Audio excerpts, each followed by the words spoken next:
नमस्कार भक्तों, श्री स्वामी समर्थ।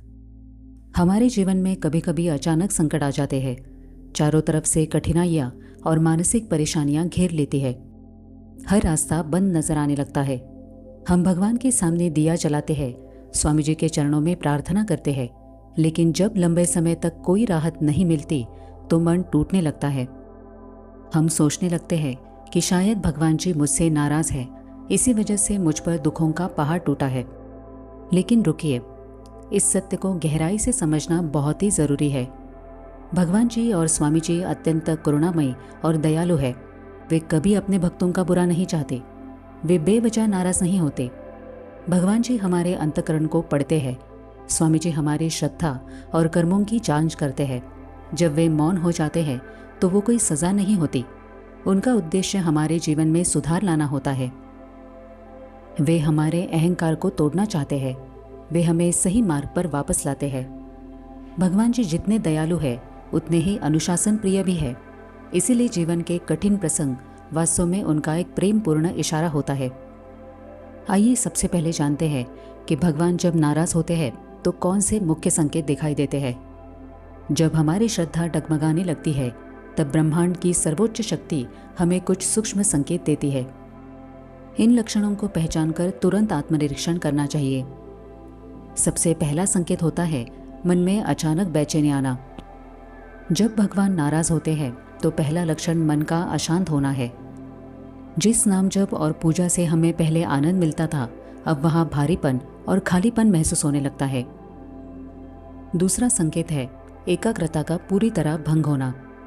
जब आप भगवान जी की मूर्ति या फोटो के सामने बैठते हैं तो मन स्थिर नहीं रहता। ध्यान बार बार भटकता है। भक्ति में पहले जैसी ऊर्जा और भाव महसूस नहीं होते।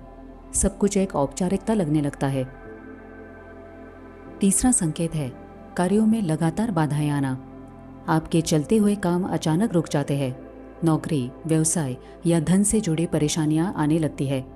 घर की शांति गायब हो जाती है। परिवार में बिना बात के तनाव पैदा होने लगता है। स्वभाव में नकारात्मक बदलाव आना। शांत व्यक्ति भी अचानक चिड़चिड़ा होने लगता है। छोटी छोटी बातों पर गुस्सा आने लगता है। मन में उदासी, निराशा और अवसाद छा जाता है। सकारात्मक सोचने की इच्छा खत्म हो जाती है। कृतज्ञता का भाव खो जाना। जीवन में मिली अच्छी चीजों के लिए ईश्वर का आभार मानने की भावना कम हो जाती है। भगवान की न्याय प्रणाली और स्वामी जी की कृपा पर शक होने लगता है। अगला संकेत है रिश्तों में कड़वाहट आना। परिवार और समाज में बिना वजह गलतफहमियां बढ़ने लगती है। छोटी समस्याएं भी पहाड़ जैसी बड़ी लगने लगती है। व्यक्ति खुद को अकेला महसूस करने लगता है। जब भगवान जी नाराज होते हैं तो ये कुछ खास संकेत दिखाई देते हैं। अब जानते हैं कि भगवान जी अप्रसन्न क्यों होते हैं। हमारे ईश्वर या गुरु कभी भी बिना कारण अपने भक्त से विमुख नहीं होते। जब हमारे आचरण और विचारों में कमियां आती है तब ईश्वरीय ऊर्जा अपना असंतोष व्यक्त करती है। इसके कारण है गलत कर्म और अशुद्ध विचार। जब हमारे विचार स्वार्थी हो जाते हैं तो व्यवहार में कड़वाहट आती है। जब हम किसी असहाय जीव पर अन्याय करते हैं तो भगवान और स्वामी जी हमें चेतावनी देते हैं। ये संकेत होता है कि हम धर्म के रास्ते से भटक चुके हैं। दूसरा कारण है हमारे अंदर अहंकार और ईर्ष्या बढ़ जाना। यदि भक्त के भीतर पूजा, ज्ञान, धन या पद को लेकर घमंड आ जाता है तो भगवान जी उससे दूरी बना लेते हैं। दूसरों की तरक्की देखकर ईर्ष्या करना ईश्वरीय कृपा का सबसे बड़ा शत्रु होता है। तीसरा कारण है स्वार्थी और व्यापारिक भक्ति। जब हम मंदिर या स्वामी जी के चरणों में बैठते हैं और केवल अपनी मर्जी पूरे होने का सोचते हैं तो ये भक्ति नहीं, व्यापार बन जाती है। भगवान जी इस सौदा करने वाली मानसिकता से प्रसन्न नहीं होते। चौथा कारण है साधना और नियमों में अनियमितता। संकट आने पर हम दिन रात पूजा और नाम जप करते हैं, लेकिन परिस्थितियां ठीक होते ही आलस्य के कारण साधना छोड़ देते हैं। इस स्वार्थ पर स्वामी जी, भगवान जी सुधार करने का इशारा देते हैं। पांचवा कारण है दैवी संकेतों को नजरअंदाज करना। कई बार भगवान अंतरात्मा की आवाज से या किसी के माध्यम से सही रास्ता दिखाते हैं, लेकिन मनुष्य अपने ओवर कॉन्फिडेंस या अहंकार की वजह से उन पवित्र संकेतों को नजरअंदाज कर देता है।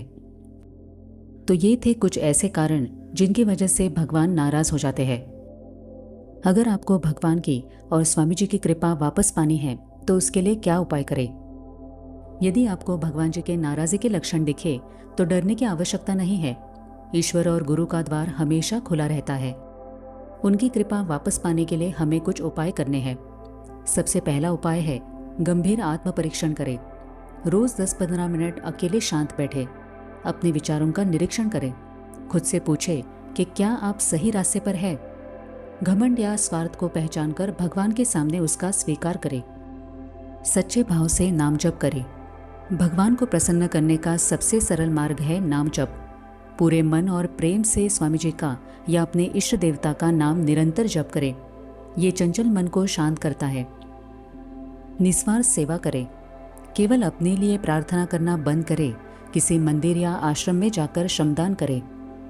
गरीब, बीमार लोगों को या बेजुबान जानवरों की सेवा करें। ये कर्म भगवान जी और स्वामी जी के आशीर्वाद के द्वार खोल देता है। अपनी सभी चिंताओं और भविष्य को भगवान जी के, स्वामी जी के चरणों में सौंप दे। जब हम मान लेते हैं कि जो स्वामी करेंगे, जो भगवान जी करेंगे, मेरे भले के लिए करेंगे, तब वो हमारा हाथ थाम लेते हैं। रोज रात को सोने से पहले भगवान जी से, स्वामी जी से बातें करें। दिन भर की बातें साझा करें। हर अच्छी चीज के लिए धन्यवाद कहें। इससे हमारा भगवान जी के साथ रिश्ता बहुत ही गहरा हो जाता है।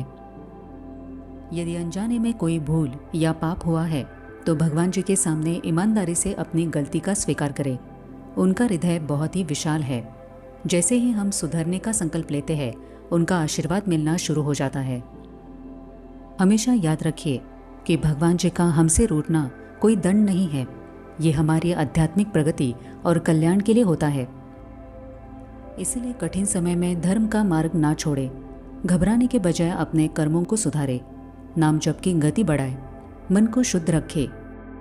जैसे ही हम सही मार्ग पर लौटते हैं, भगवान जी की कृपा हमारे जीवन में अपार सुख, शांति और समृद्धि लेकर आती है। आज के वीडियो में हमने ये जाना कि भगवान जी क्यों नाराज होते हैं, इसके संकेत कौन से होते हैं और उनकी कृपा वापस पाने के लिए हमें क्या करना चाहिए। तो कैसा लगा आपको आज का ये वीडियो? कमेंट करके ज़रूर बताइए। मैं मिलती हूँ आपको अगले वीडियो में। तब तक अपना ध्यान रखें और सदा नाम जप करते रहिए। श्री स्वामी समर्थ।